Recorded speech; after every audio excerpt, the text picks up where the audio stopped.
আসসালামু আলাইকুম রাহমাতুল্লাহি ওয়া বারাকাতুহু। সবাই কেমন আছেন? আশা করি সবাই ভালো আছেন। সর্বপ্রথম সবাইকে জানাই ঈদের অভিনন্দন ও শুভেচ্ছা। ঈদ মোবারক। আজ অনেকদিন পর পুরনো একটা গল্পের লাস্ট এপিসোড নিয়ে আপনাদের মাঝে ফিরে আসলাম। এই গল্পটি অনেক আগের একটি গল্পের শেষ অংশ। কিছু সমস্যার কারণে শেষ পর্বটি ডিলিট করা হয়েছিল।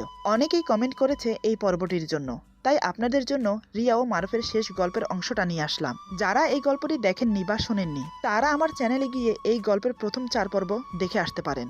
যদিও গল্পের নামটি খুঁজে পেতে আপনাদের সমস্যা হবে, তাই বলে রাখি এই গল্পের প্রথম পর্বের শুরুতে মারুফ নামটি লেখা থাকবে, দ্বিতীয়, তৃতীয়, চতুর্থ অংশে নয়, কারণ তার পরের পর্বগুলো আপনারা পরপর পেয়ে যাবেন, খুঁজতে হবে না। তবে শেষ অংশ অনেক পরে দেওয়ার কারণে উপরে থাকবে এবং তার নাম থাকবে আগের পর্ব মারুফের শেষ কাহিনী। তাহলে চলুন শুরু করা যাক।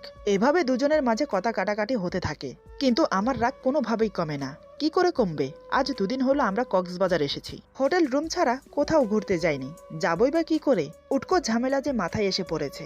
দুপুরের দিকে আমি ফ্রেশ হতে ওয়াশরুমে চলে গেলাম। প্রায় আধা ঘন্টার মতো সময় লাগলো ফ্রেশ হতে। এর মধ্যে কলিং বেলের শব্দ শুনতে পেয়েছিলাম। হয়তো হোটেলের কোনো স্টাফ এসেছে কিছু লাগবে কিনা সেটা জিজ্ঞেস করতে। আধা ঘন্টা পর যখন ওয়াশরুম থেকে বের হলাম, হঠাৎ সামনে দৃশ্য দেখে থমকে দাঁড়ালাম। চোখ বড় বড় করে তাকিয়ে রইলাম সেদিকে। এই আমি কি দেখছি? রাগে ঘৃণায় আমার পুরো শরীর থরথর করে কাঁপছে। আমার চোখ বিস্ফারিত হয়ে ঠিকরিয়ে বেরিয়ে আসতে চাইছে। আমি কল্পনাও করিনি ওয়াশরুম থেকে বেরিয়ে এমন কিছু দেখব। মিথিলা মারুফকে আবার জড়িয়ে ধরেছে কেন? মেয়েটা কি বুঝতে পারছে না বর্তমান ওর স্ত্রী আছে? তাহলে কেন বারবার মারুফের কাছে ছুটে আসছে ও? আসলে ও কি চায়? মিথিলার কথা না হয় বাদ দিলাম, সে তার পুরনো ভালোবাসা ফিরে পেতে চায়, তাই সে এমন করছে। কিন্তু মারুফ কেন ওকে জড়িয়ে ধরে আছে? শুধু তাই নয়, চোখ বন্ধ করে সেটা অনুভব করছে। কি বেহাইয়া মেরে বাবা, গায়ে পড়ে নিজের চাওয়াটা পূরণ করতে চাইছে, আর আমারটাকে দেখো ওর ডাকে সায় দিচ্ছে। প্রায় কয়েক সেকেন্ড আমি এভাবে দাঁড়িয়ে দাঁড়িয়ে দেখলাম আর মনে মনে কথাগুলো ভাবলাম, কিন্তু রাগে আমার গা জ্বলে যাচ্ছে। না, এভাবে চুপ থেকে সবকিছু সহ করা আমার পক্ষে সম্ভব না।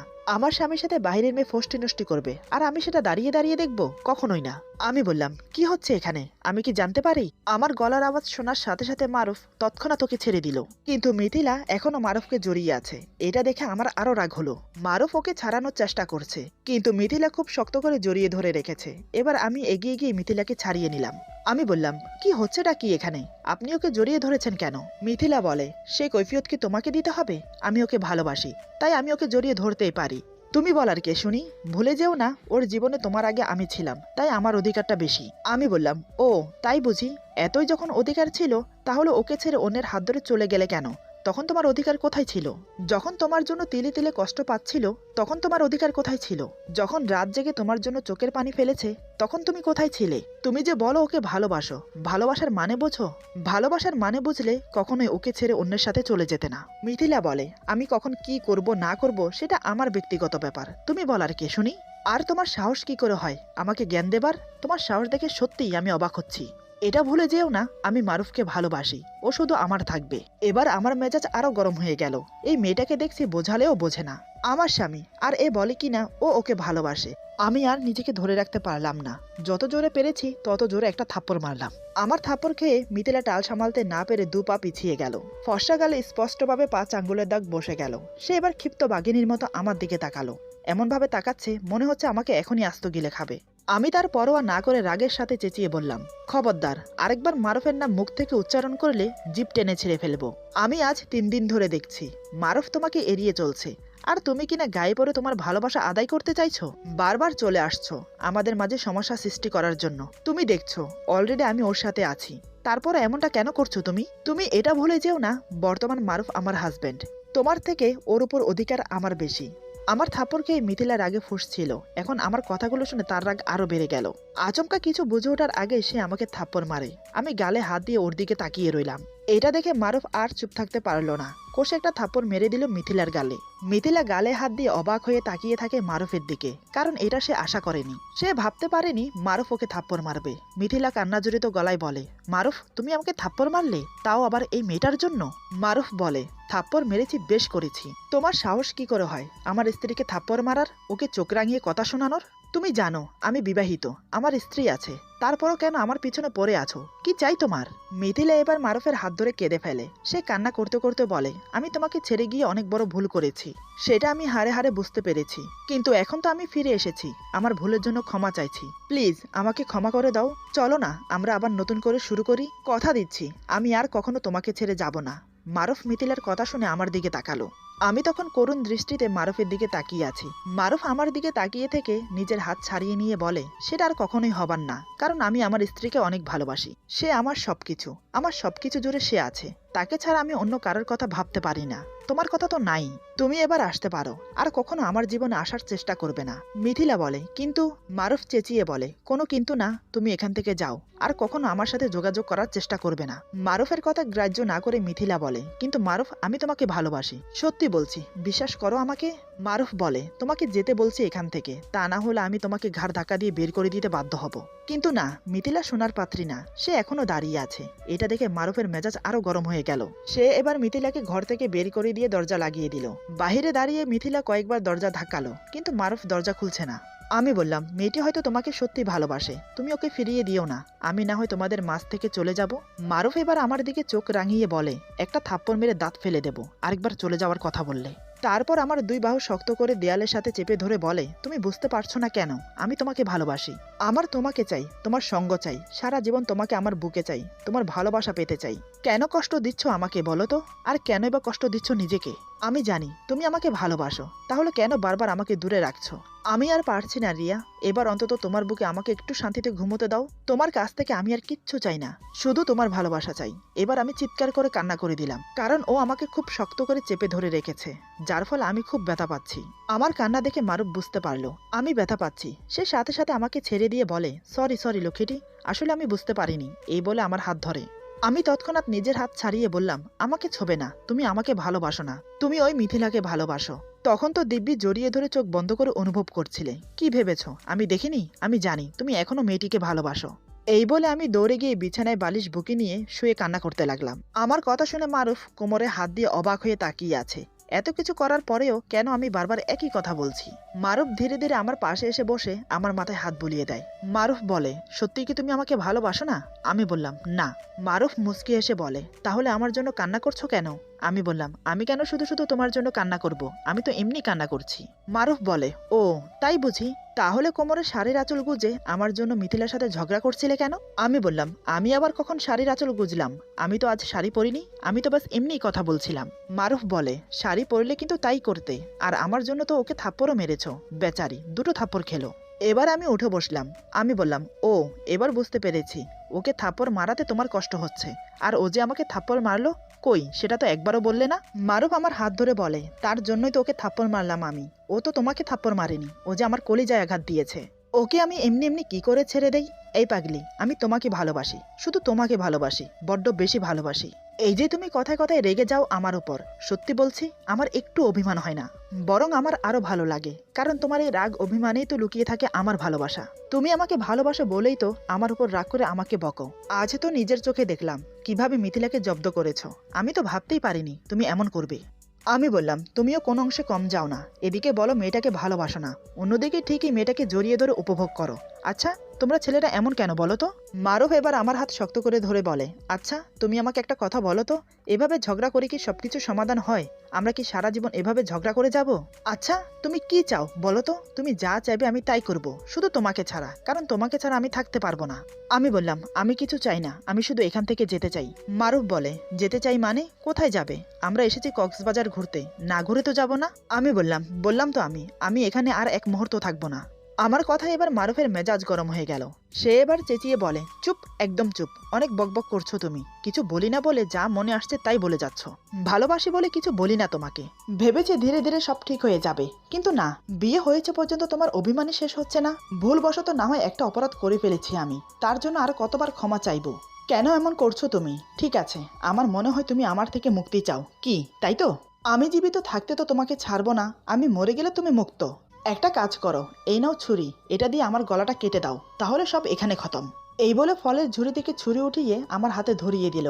আমি অশ্রু ভরা নয়ন নিয়ে ওর দিকে তাকিয়ে আছি। মারুফ বলে, কি হলো, অমন করে তাকিয়ে আছো কেন? এই ছুরি দিয়ে হয়তো তুমি আজ আমাকে মারবে, নয়তোবা আজ তোমার ভালোবাসা আমাকে দেবে। কারণ আমি আর পারছি না তোমার এই অবহেলা নিতে। অবহেলা থেকে মরে যাওয়া অনেক ভালো। কি হলো, চুপচাপ বসে আছো কেন? মারো আমাকে। আমি কি করে ওকে মারবো? ও যে আমার স্বামী, আমিও যে ওকে ভালোবাসি। আমি ছুরিটা মেঝেতে ছুঁড়ে ফেলে দিলাম। মারুফ বলে, কি হলো, ছুরি ফেলে দিলে যে? আমি বললাম, আমি পারবো না। মারুফ বলে, কেন পারবে না? আমাকে কষ্ট দিতে তো দিব্যি পারো, তাহলে আমাকে মারতে কেন পারবে না? বলো, জবাব দাও। এভাবে চুপ থেকো না রিয়া, তোমার চুপ থাকায় আমার ধৈর্যের বাঁধ ভেঙে দিচ্ছে। আমি বললাম, কারণ তুমি যেমনই হও না কেন, তুমি আমার স্বামী, আমি তোমাকে কি করে মারতে পারি? মারুফ বলে, স্বীকার করছো তাহলে আমি তোমার স্বামী, স্বামীকে মারতে পারবে না কিন্তু কষ্ট দিতে পারবে, কি তাই না? আমি চুপচাপ ওর কথা শুনে যাচ্ছি, কোনো কথা বলছি না, কিন্তু ইচ্ছে করছে চিৎকার করে বলি, আমিও তোমাকে ভালোবাসি। আমাকে চুপ দেখে মারুফ বলে, ঠিক আছে, তুমি যদি আমাকে কষ্ট দিয়ে শান্তি পাও তাহলে সেটাই সই। তোমার দেওয়া সব কষ্ট মুখ বুজে সহ করে যাব। যেদিন আর সহ করতে পারবো না সেদিন নিজেকে শেষ করে ফেলবো, তখন তুমি আফসোস করবে, দেখে নিও। ওর মুখে একথা শুনে আমার ভেতরটা কেঁপে ওঠে। সত্যি যদি আগের বারের মতো কিছু করে বসে, না আর এভাবে থাকা যায় না। ওর সাথেই যখন আমার জীবন কাটাতে হবে তাহলে মেনে নিতে সমস্যা কি? মনে মনে এসব কথা ভেবে ফুপিয়ে কেঁদে উঠলাম। আমার কান্না দেখে মারুফ বলে, উফ, কি জ্বালায় পড়লাম, কেন কান্না করছো তুমি? তোমার কান্না যে আমার সহ হয় না। মারুফ আমার কান্না দেখে নিজেকে আর ধরে রাখতে পারলো না, আমাকে খুব শক্ত করে জড়িয়ে ধরলো, বুকের সাথে মিশিয়ে আমার মাথায় হাত বুলিয়ে দিতে লাগলো। আমিও আর নিজেকে ধরে রাখতে পারলাম না, ওকে শক্ত করে জড়িয়ে ধরে কান্না করতে লাগলাম। আমাকে নিয়ে বিছানায় ধীরে ধীরে শুয়ে পড়লো মারুফ। আমি ওর বুকে গুটিসুটি মেরে শুয়ে আছি। মারুফ আমাকে ছোট বাচ্চার মতো জড়িয়ে ধরে কানের কাছে ফিস ফিস করে বলে, ব্যাস আর কান্না করো না, সব ঠিক হয়ে যাবে, আমি তো আছি নাকি? আজ 2 দিন ধরে কিচ্ছু খাওনি, সাথে আমাকেও না খাইয়ে রেখেছো। আমি কান্না জড়িত গলায় বললাম, আমি কি তোমাকে না খেতে বলেছি? মারুফ আমার কপালে একটা চুমু দিয়ে বলে, তুমি না খেয়ে থাকলে আমি কি করে খাই বলো? আমার কিন্তু খুব খিদে পেয়েছে। আমি বললাম, খিদে পেলে খাও, কে না করলো?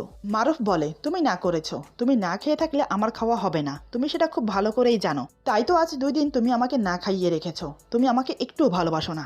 মারুফের কথা শুনে আমার খুব খারাপ লাগলো, আমার জন্য ও 2 দিন না খেয়ে আছে। মারুফের কথা শুনে আমি ওকে খুব শক্ত করে জড়িয়ে ধরলাম। মারুফ বলে, কি হয়েছে লক্ষ্মীটি? আমি বললাম, সরি, আমাকে ক্ষমা করে দাও। মারুফ আমার মাথা ওর বুকের সাথে চেপে ধরে বলে, হঠাৎ ক্ষমা চাইছো কেন লক্ষ্মীটি, কি হয়েছে? আমি বললাম, আমার জন্য তুমি না খেয়ে আছো তাই। আর মারুফ বলে, আর কি বলো? আমি বললাম, ইয়ে মানে আমিও তোমাকে ভালোবাসি। আমার মুখে ভালোবাসার কথা শুনে মারুফের মুখ উজ্জ্বল হয়ে উঠল। আমার মুখ থেকে ভালোবাসার কথা শোনার জন্য কত কাঠখড় পুড়িয়েছে। মারুফ বলে, কি বললে তুমি, আরেকবার বলো। আমি বললাম, আমি তোমাকে ভালোবাসি, কথাটা বলে ওর বুকে মুখ লুকালাম। মারুফ আমার মাথাটা বুকের সাথে শক্ত করে জড়িয়ে ধরে চোখ বন্ধ করে বলে, আমি জানতাম তুমি আমাকে ভালোবাসো, আমিও তোমাকে অনেক ভালোবাসি লক্ষ্মীটি, I love you, I love you so much. আমি যে তোমাকে বড্ড বেশি ভালোবাসি। তোমার মুখ থেকে ভালোবাসার কথা শোনার জন্য কতটা যে উতলা হয়েছিলাম তুমি জানো? তুমি জানো তোমাকে একটু ভালোবাসার জন্য, একটু আদর করার জন্য কতটা পাগল হয়েছিলাম? আমি ওর বুকে মুখ লুকিয়ে রেখেই বললাম, জানি তো, রাতে যে লুকিয়ে লুকিয়ে আমাকে আদর করো আমি সব জানি। মারুফ বলে, তাহলে কেন সাই দিলে না আমার ভালোবাসায়? কেন এতটা কষ্ট দিলে আমাকে? আজ এখন তোমার ভালোবাসা দিয়ে আমার সব দুঃখ দূর করে দাও। এ বলে সে আমার কোমর জড়িয়ে ধরে নিজের আরো কাছে টেনে নেয়। আমার সারা মুখে চুমু খেয়ে আমার ঠোঁটে ঠোঁট ডুবিয়ে দেয়। ঠোঁট ছেড়ে ঘাড়ে মুখ গুজে কিস করতে থাকে। আমি বললাম, কি করছো, ছাড়ো এখন। মারুফ বলে, না করো না, আমাকে আদর করতে দাও। এ বলে সে আবার আমার ঠোঁটে ঠোঁট ডুবিয়ে দিল।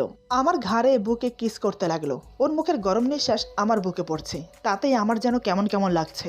শরীরে অন্যরকম একটা অনুভূতি খেলে যাচ্ছে। ভুলে গেলাম মান অভিমান সব। ওর ভালোবাসা পাওয়ার জন্য ব্যাকুল হয়ে উঠলাম। স্বামীর ভালোবাসা মনে হয় এমনই হয়, স্বামী যেমনই হোক তার ভাগ কাউকে দেওয়া যায় না। মিথিলা যদি আমাদের মাঝে না আসতো তাহলে হয়তো এখনো ওর আর আমার মাঝে কিছুই হতো না। আমি কথাগুলো মনে মনে ভাবছি, এদিকে মারুফ আমাকে পাগলের মতো আদর করছে। আমি বললাম, এই এখন ছাড়ো, রাতে না হয় যা করার করো, কে শুনে কার কথা। মারুফ আমাকে আদর করেই যাচ্ছে। আমি বললাম, এই আমার খিদে পেয়েছে। মারুফ বলে, কেন ডিস্টার্ব করছো লক্ষ্মীটি, আর একটু ধৈর্য ধরো। এই বলে সে আমার সাথে সঙ্গমে লিপ্ত হলো। দুজনেই ভাসতে লাগলাম সুখের সাগরে। এভাবেই আমাদের মিলন হলো। আমরা আরো 2 দিন কক্সবাজার থেকে ঘুরে ফিরে এনজয় করে বাড়িতে ফিরলাম। আমার আর মারুফের সুখের জীবন শুরু হলো। অনেক অবহেলা অভিমানের পর দুজনের মিলন হলো। স্বামী যতই খারাপ হোক, সে যতই অন্যায় করুক, সে যদি তার নিজের ভুল বুঝে একটিবার সুযোগ চায় আমার মনে হয় তাকে একটিবার সুযোগ দেওয়া উচিত নিজেকে শুধরানোর জন্য। পূর্ণতা পাক সবার ভালোবাসা, এই কামনা রইল। এই গল্পটি এখানে সমাপ্ত। আমি আবারও বলছি, এই গল্পটি অনেক আগের একটি গল্পের শেষ অংশ। কিছু সমস্যার কারণে শেষ পর্বটি ডিলিট করা হয়েছিল। অনেকেই কমেন্ট করেছে এই পর্বটির জন্য, তাই আপনাদের জন্য রিয়া ও মারুফের শেষ গল্পের অংশটা নিয়ে আসলাম। যারা এই গল্পটি শুনেননি তারা আমার চ্যানেলে গিয়ে এই গল্পের প্রথম 4 পর্ব শুনে আসতে পারেন। যদিও গল্পের নামটি খুঁজে পেতে আপনাদের সমস্যা হবে, তাই বলে রাখি এই গল্পের প্রথম পর্বের শুরুতে মারুফ নামটি লেখা থাকবে, দ্বিতীয়, তৃতীয়, চতুর্থ অংশে নয়। কারণ তার পরের পর্বগুলো আপনারা পরপর পেয়ে যাবেন, খুঁজতে হবে না। তবে শেষ অংশ অনেক পরে দেওয়ার কারণে উপরে থাকবে এবং তার নাম থাকবে আগের পর্ব মারুফের শেষ কাহিনী। আশা করি গল্পটি আপনাদের ভালো লাগবে। যদি ভালো লাগে তাহলে লাইক, কমেন্ট এবং সাবস্ক্রাইব করে আমাদের পাশে থাকুন। আপনাদের মতামত জানানোর জন্য তো কমেন্ট বক্স আছেই। ভালো লাগলো খারাপ লাগলো মতামত জানাতে কিন্তু ভুলবেন না। সবাই ভালো থাকবেন। আবার জানাচ্ছি সবাইকে ঈদ মোবারক। আল্লাহ হাফেজ।